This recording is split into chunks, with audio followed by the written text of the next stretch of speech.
Yo, what is up, pros versus Shmoes? My name is Bradley. I normally run a lot of media stuff for PlayStation 5, CFM, Madden Elite. Today, though, we're not coming at you with that. Today, we are coming at you with coverage of the Pros vs. Shmoes League. And the premise on paper of Pros vs. Shmoes is we are giving your average Joe, your average Madden player, your average Shmo, the chance to play with actual NFL pros and an NBA player and a Pro 2K player. Um, um, and additionally, we are on paper, we are giving these pros an authentic CFM experience. My dogs say hi. Anyways, let's chat. We got a variety of topics to look at today. We're gonna get right into this stuff. And also, let me just say, as we go into this, nobody's safe. So, like, if you're like uptight and your feelings get hurt, you should not watch.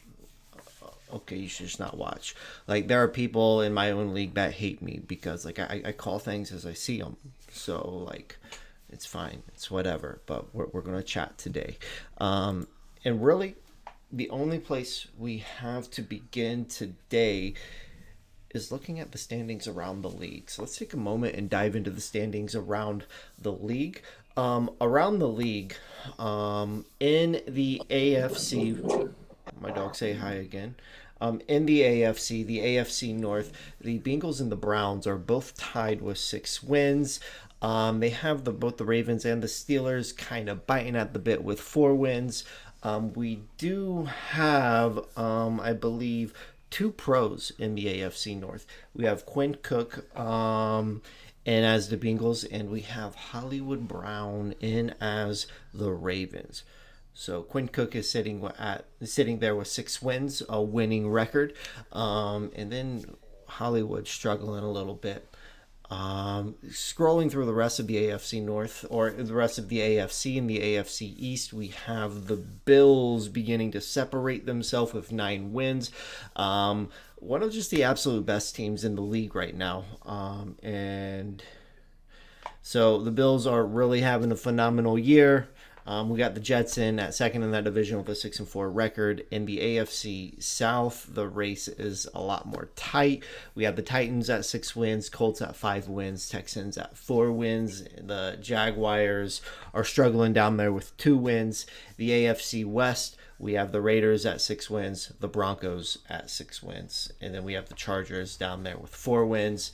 NFC, switching over the NFC side of things, the Vikings are doing pretty well for themselves at 7-3. They got the Lions behind them at 5-5. The NFC East, the Cowboys and the Giants are both at 6-4. Overall, that's a really tight division. The Eagles are there at a 5-5 record, and then the football team is there at a 4-6 record. The NFC South, we have the Buccaneers with the best record in the league at a 10-1 record. The Saints and the Panthers both with 5 wins. Falcons coming in with 2 wins. The NFC West, we have Kyler Murray and his Cardinals on top of that division with an 8-2 record. And then we have the Rams and the 49ers at 5-5 and the Seahawks at 4-6. And the last coverage we did of Pros vs. Schmoes, I made a bold claim. That bold claim was the Seahawks owner was going to sweep Kyler Murray and his Cardinals. We'll chat more about Kyler Murray's schedule here in a bit, but we're going to specifically look at those two games because they've both gone down. They played in week 7. Didn't go over too well for Seahawks. Seahawks ended up losing that one 21-49, and then jumped down to week 11 and gets crushed 77-7. And we're going to chat more about this game. Okay, we're going to chat more about Kyler Murray, but we're going to come back to that. We're going to save that for the end. Overall, looking at all the divisions around the league, there are a lot of really tight races right now. There's not really any division I look at and think, oh, that division's a wrap. Actually, I take that back. The NFC South is pretty much a wrap. The AFC East, I believe, is close to being a wrap, but Bills just need to separate just a little bit more, But overall, most of the divisions are really tight races right now. Look, we're going to talk about the team with the best record, the Buccaneers, here in a moment. Before we do that, though, this is the hour of shame. We're going to take a look at two teams that are really struggling. And we're going to see a common variable between these two teams. One of these two teams that are really struggling is the Kansas City Chiefs. And there is one common variable I want to look at between two teams that are really struggling right now. And that is the quarterback play. Come down here and look at this. Jay Allen, I believe that's probably Josh Allen. Yep, Josh Allen. Josh Allen has 8 touchdowns on the year. Only 8 touchdowns on the year. That's, at this point, less than 1 touchdown a game. That's not good. Like Kansas City Chiefs, you think Patrick Mahomes, it's a touchdown show, right? Josh Allen, he's got that throw power, so I don't know. Josh Allen should be still out there putting out a clinic, right? We're not seeing that, though. He's only got 8 touchdowns on the year, and to partner with that, he's sitting at 18 interceptions. Flipping over to the Bears, another 1-win team. We're going to see a similar story. This one, it's a little bit, the numbers are a little bit higher, both in touchdowns and interceptions, but you're going to see the same thing. 15 touchdowns, 34 interceptions. So he's throwing more than double the amount of interceptions than he is touchdowns. So got to clean that up. If you want to win at Madden, you got to win the touchdown interception ratio. You can't be throwing interceptions. 1 interception a game will change the game. 2 interceptions of the game, it's pretty much a nail in the coffin. You can't be doing that. Switching gears, though, I mentioned we were going to look at the team with the best record in the league, the Tampa Bay Buccaneers. The Buccaneers are sitting at a 10-1 record. And when we look at this, D. Jones is quarterback, I'm assuming. Daniel Jones, let's double check. Yep, Daniel Jones. So, Daniel Jones, he is 146 for 229, 2,606 yards, 24 touchdowns to 18 interceptions. What the Buccaneers has done so far in this season, it is phenomenal. I do not believe, though, that this Buccaneers team will be able to close out the season on top. I do not believe this Buccaneers owner, when it comes time to crown the first champion of pros versus Shmoes, I do not believe it will be this Buccaneers owner. Why do I say that? I say that for this simple fact. 18 interceptions. That is more than 1 interception a game. It's close to 2 interceptions a game. You can't be doing that, especially once playoffs come around. You can't be doing that. Those 2 interceptions, potentially close to 2 interceptions a game, will be the nail in the coffin when it comes time for playoffs. So we've took a few moments. We've looked at standings of the league. We've looked at some teams that are struggling, and we've looked at some teams that are doing pretty well for themselves, right? Let's kind of check in. Let's kind of check in with all of our pros and see how they're doing. So we have Kyler Murray, and as the Ravens, he's sitting at 4-5. He took a couple sim losses, he took a handful of sims early on in the season. He's been doing a lot better with getting his games in.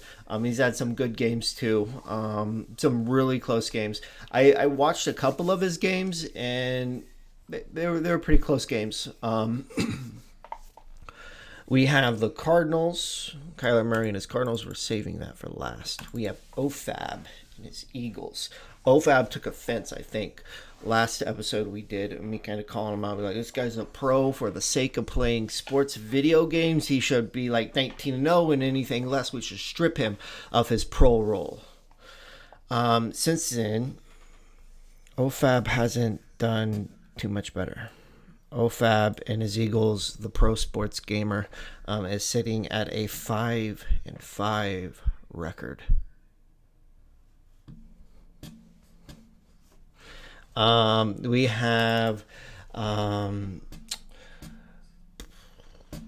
believe, Trey Sherman in as the Chargers. Trey Sherman's actually had, he's actually done pretty well.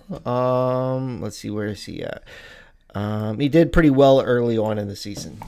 Now, as the season's kind of gone on, it looks like he's beginning to struggle a bit. He's down there with a losing record at 4-5.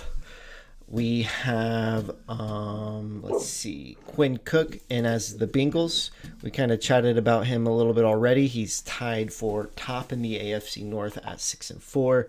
And then we have Cody Ford and the Washington football team in at a 4-6 record. Finally, we have Kyler Murray and his Cardinals in at 8-2.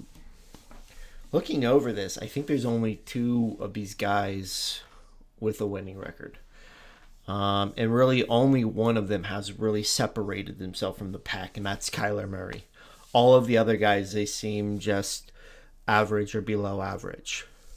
And really, I think the most disappointing one for me is probably OFAB. Like, he's in here as like a pro sports gamer, right? And he's down there with a 5-5 record. He's really, though, in position to shut me up. He's really in position to shut everybody up, because when you look at his division, the NFC East, right? He's sitting at 5-5. The football team behind him, Cody Ford, he's in at a 4-6 record, so he's only one game down. But above OFAB and Cody Ford, the Cowboys and the Giants, they only have one more win than the Eagles and the football team. So both of these guys are really in position to make an end of season push. Kind of like going into the last topic I want to look at, though. I want to specifically look at Kyler Murray. So we already looked a little bit at Murray's record. We're going to go through his games and really peek at things. He has 2 losses on the year. So he has he beat San Fran 21-13. He beat the football team 42-24. Beat the Lions 32-31. Beat the Panthers 57-28. Beat the Jets 42-20. Beat the Cowboys 42-24. Beat the Seahawks 49-21. Lost to the Dolphins 30-24. There's an asterisk next to this game, though. We're going to come back to it. Beat the Bills, or lost to the Bills 31-28. There's another asterisk next to this game. We're going to come back to it. And then he kills the Seahawks 77-7. So in the last Pros vs. Shmoes video we did, it ended with a clip of Kyler Murray just ruthlessly running up the score. And like, I didn't make any claim about it. I didn't make any statements about it. I was like, I'm going to show this clip and I'm going to let you be the judge of it. I'm not going to make any claims about what is going on with Kyler Murray's team. I'm just going to tell you what's going on with Kyler Murray's team, and then I'll let you be the judge. So going into this game right here, week number 9 against the Dolphins, this game he loses, right? He was undefeated. And then he takes his first loss against the Dolphins.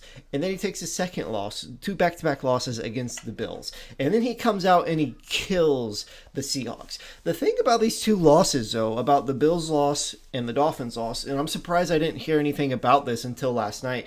When I prepared for this video, I reached out to some people in the league. I was like, hey, can you give me a list of all of the sims that the pros have taken? These 2 games, the Dolphins loss and the Bills loss, were both sims. Now, From what I understand, though, the games were played.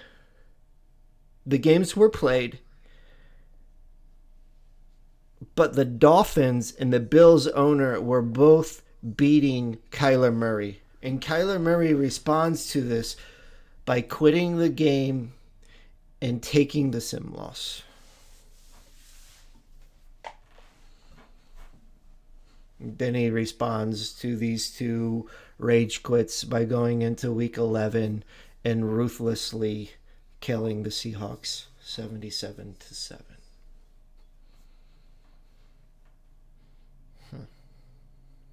Interesting. You be the judge. Peace.